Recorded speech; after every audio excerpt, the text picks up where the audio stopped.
आज आपण मस्त उपवासाचा पुलाव बनवतोय। आता हा पुलाव आपण कुकर मध्ये बनवतोय, तर हा पुलाव अगदी पटकन बनतो आणि अगदी हाताखालचं साहित्य लागतं, फार काही साहित्य लागत नाही। आणि उपवास म्हटलं की खिचडी खायचा कंटाळा येतो, अशा वेळी तुम्ही हा पुलाव बनवू शकता। खूप चविष्ट लागतो, पटकन बनतो। आता तुम्हाला जर आयत्या वेळी उपवासाला काय बनवायचं म्हटलं तर तुम्ही हा पुलाव बनवू शकता आणि अगदी दिवसभर म्हणाला तरी तसाच मऊ छान सुटसुटीत राहतो। आता पुलाव छान मोकळा सुटसुटीत होण्यासाठी अगदी बारीक सारीक टिप सांगणार आहे आणि त्यासाठी हा व्हिडिओ अगदी शेवटपर्यंत बघत राहा। व्हिडिओ अजिबात स्किप करू नका आणि पटकन व्हिडिओला लाईक करा, कारण आपल्याला रेसिपी सुरू करायची। तर पुलाव बनवण्यासाठी आपल्याला जे जे साहित्य लागणार आहे त्या सगळ्या साहित्याची लिस्ट मी डिस्क्रिप्शन बॉक्स मध्ये दिलेली आहे। तर चला तुम्ही सुद्धा माझ्यासोबत हा पुलाव बनवायला सुरुवात करा। तर इथं मी 1 वाटी वरई घेतलेली आहे। आता ह्या वरईलाच कुणी भगर म्हणतं किंवा कुणी उपवासाचा तांदूळ म्हणतं। तर आता ही जी 1 वाटी वरई आहे ती आपण एका बाउल मध्ये काढून घेऊयात। आता यामध्ये पाणी घालूयात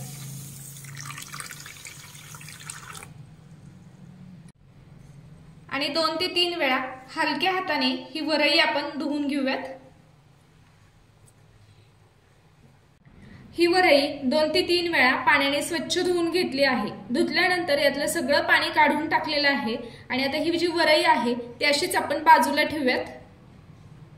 आता इथे गॅसवर कुकर गरम करत ठेवलेला आहे, त्यामध्ये घालूयात 2 ते 3 चमचे साजूक तूप।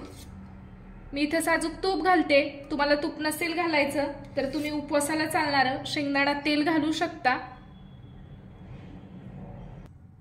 तूप वितळलं की आता यामध्ये जर तुमच्याकडे उपवासाला जिरं खात असतील तर जिरं घाला। आमच्याकडे उपवासाला जिरं खात नाही, त्यामुळे मी इथे जिरं घालणार नाहीये। तूप वितळलं की यामध्ये 2 ते 3 हिरव्या मिरच्या मी उभ्या कट करून घेतलेल्या आहेत त्या घालूयात आणि ह्या तुपावर ह्या मिरच्या परतून घेऊयात। आता इथं मी 2 ते 3 हिरव्या मिरच्या उभ्या कापून घेतल्यात, पण मिरच्यांचं प्रमाण हे तुमच्या आवडीनुसार कमी जास्त करू शकता। म्हणजे तुम्हाला किती तिखट हवं आहे त्यानुसार मिरच्यांचं प्रमाण तुम्ही घेऊ शकता। मिरची तुपावर हलकीशी परतून घेतली की आता यामध्ये घालूयात मुठभर शेंगदाणे, 5 ते 6 बदाम आणि 5 ते 6 काजू घेतलेले आहेत, तर ते घालूयात। आता ह्या मिरची सोबत शेंगदाणे, काजू आणि बदाम छान असं परतून घेऊयात।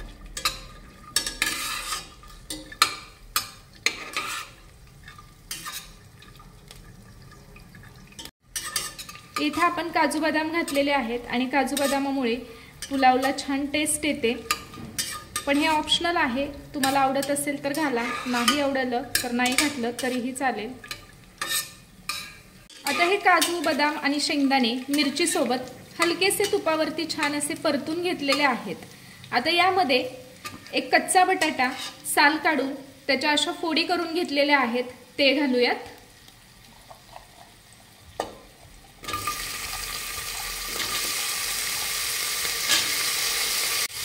आता ह्या बटाट्याच्या फोडी तुपावर छान परतून घेऊयात। तर आपण इथे कच्चा बटाटा वापरलेला आहे, बटाटा शिजवून घालायची आवश्यकता नाही। बटाटा तुपावरती परतून घेतला की आता यामध्ये आपण धुवून ठेवलेली वरई घालूयात।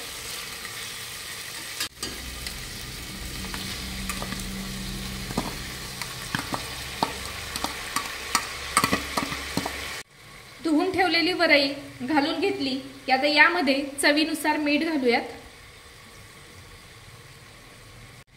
आता हे सगळं व्यवस्थित मिक्स करून घेऊयात।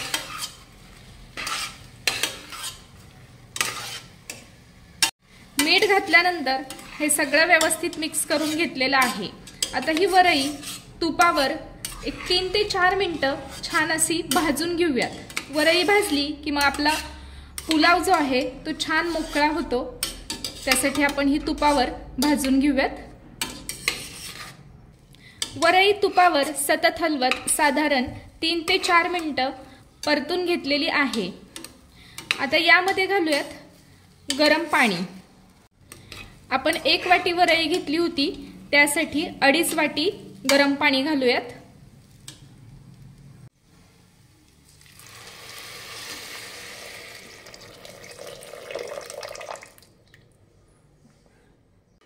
पाणी घातल्यानंतर हे सगळं व्यवस्थित मिक्स करून घेऊयात।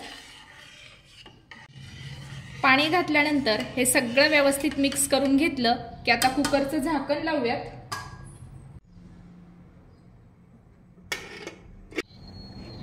आता मध्यम आचेवर कुकरच्या 2 शिट्ट्या करून घेऊयात।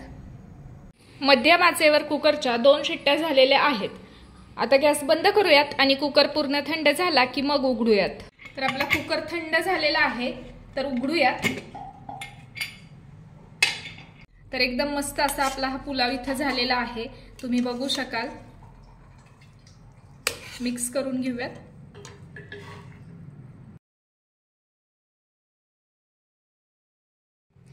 हा गरम आहे त्यामुळे थोडासा चिकट वाटतोय, पण जसा हा थंड होईल तसा अजून सुटसुटीत होईल। तर तुम्ही बघू शकाल मस्त असा आपला पुलाव इथं तयार आहे। तर सर्व करूयात।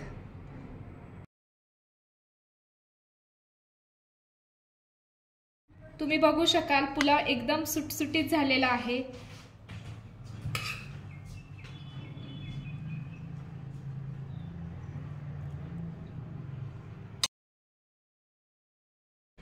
तर आहे ना हा पुलाव बनवायला खूप सोपा, मग वाट कसली बघताय? पटकन तुम्ही सुद्धा हा पुलाव बनवा आणि कसा झाला हे कमेंट बॉक्स मध्ये कळवायला अजिबात विसरू नका। आय होप आजचा व्हिडिओ तुम्हाला आवडला असेल, आणि जर तुम्हाला आजचा व्हिडिओ आवडला असेल तर व्हिडिओला नेहमीप्रमाणे लाईक करा, शेअर करा, कमेंट करा, आणि आपल्या चॅनलला अजून सबस्क्राइब केलेलं नसेल तर पटकन स्नेहाच रेसिपीला सबस्क्राइब करा, आणि सबस्क्राइब केल्यानंतर शेजारील बेल आयकॉन प्रेस करा। आता त्याने काय होणार आहे, जेव्हा मी नवीन व्हिडिओ अपलोड करेन तर त्याचं नोटिफिकेशन सगळ्यात आधी तुम्हाला मिळेल आणि तुम्ही कुठलाच व्हिडिओ मिस नाही करणार। चला तर मग लवकरच भेटूयात अशाच एका नवीन व्हिडिओमध्ये आणि अशाच एका छानशा रेसिपी सोबत। तोपर्यंत नमस्कार।